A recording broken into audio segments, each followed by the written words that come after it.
இப்போ cook with கோமாளி நடந்த பிரச்சனை, அதுல திவாகர் நிறைய விஷயங்கள் பண்ணியிருக்காங்க, நிறைய விஷயங்கள் பேசியிருக்காங்க. அது எல்லாமே 100% உண்மை கிடையாது. அதுல அவர் உள்ள நுழைஞ்ச உடனேயே பெண்கள் கிட்ட நடந்துகிட்ட விதம், குறிப்பா அவர் எனக்கு தான் கோமாளியா வந்தாரு. வந்த உடனேயே என் தோல் மேல கை போடுறது, சுனிதா கிட்ட போய் சுனிதா அப்படின்னு கத்துறது, எல்லார்கிட்டயுமே ஒரு மாதிரி வல்கரா பிஹேவ் பண்ணது, இந்த விதம் எல்லாமே அவர் வெளியில சொல்லவே கிடையாது. குறிப்பா பெண்கள்கிட்ட அவர் நடந்துகிட்டது ரொம்ப தவறான விஷயம். மாகாபா பத்தி பேசின விஷயம் 100% பொய்யான விஷயம். விஜய் டிவில ஒளிபரப்பாகிட்டு வர குக்கு வித் கோமாளி நிகழ்ச்சியில கோமாளியா வாட்டர்மெலன் திவாகர் கலந்துகிட்டாரு. அந்த சமயத்துல மாகாபா ஆனந்த் தன்னை அடித்ததாகவும், அதோட புகழ் அண்ட் கானா வினோத் இவங்க 2 பேரும் தன்னை ரொம்பவே மோசமா பேசினதாகவும் குற்றச்சாட்டை எழுப்பியிருந்தாரு. அதோட போலீஸ்ல கம்ப்ளைண்ட் கொடுத்திருந்தாரு. இதை தொடர்ந்துதான் மாகாபா ஆனந்த், புகழ் அண்ட் கானா வினோத் இவங்க 3 பேருமே போலீஸ் ஸ்டேஷன்ல போய் நேர்ல ஆஜரானாங்க. இதை தொடர்ந்து அதுல மாகாபா ஆனந்த் என்ன சொன்னார்னா, திவாகர் கணவன் முன்னாடியே மனைவி மேல கையை போட்டு ரொம்பவே ஆபாசமா பேசினாரு, அதனால நாங்க அதை கண்டிச்சோம்னு சொல்லியிருந்தாரு.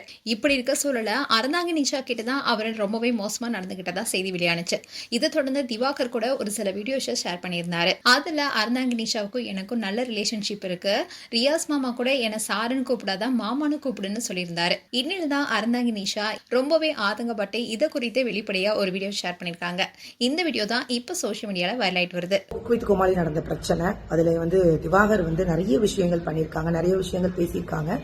அது எல்லாமே 100% உண்மை கிடையாது. அதுல அவர் உள்ள நுழைஞ்ச உடனேயே பெண்கள் கிட்ட நடந்துகிட்ட விதம், குறிப்பா அவர் எனக்கு தான் கோமாளியா வந்தாரு.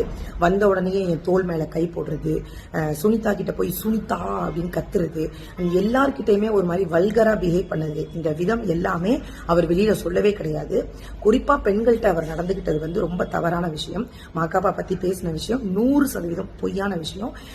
இதை பத்தி நான் முழுசா பேசணும் அப்படின்னாலுமே அதுக்கு நாங்க அங்க இருக்கிற எல்லா பெண்களுமே ரெடியா இருக்கும், தயாராக இருக்கும். சோ அதுக்கு அவர் மேல தக்க நடவடிக்கை எடுக்கணும். மேலும் உங்களுடைய கருத்துக்களை கமெண்ட் செக்ஷன் சொல்லுங்க. இது போன்ற வீடியோஸை பார்க்க news Tamil kids channel subscribe பண்ணுங்க. மறக்காம நோட்டிபிகேஷன் பட்டனை கிளிக் பண்ணுங்க.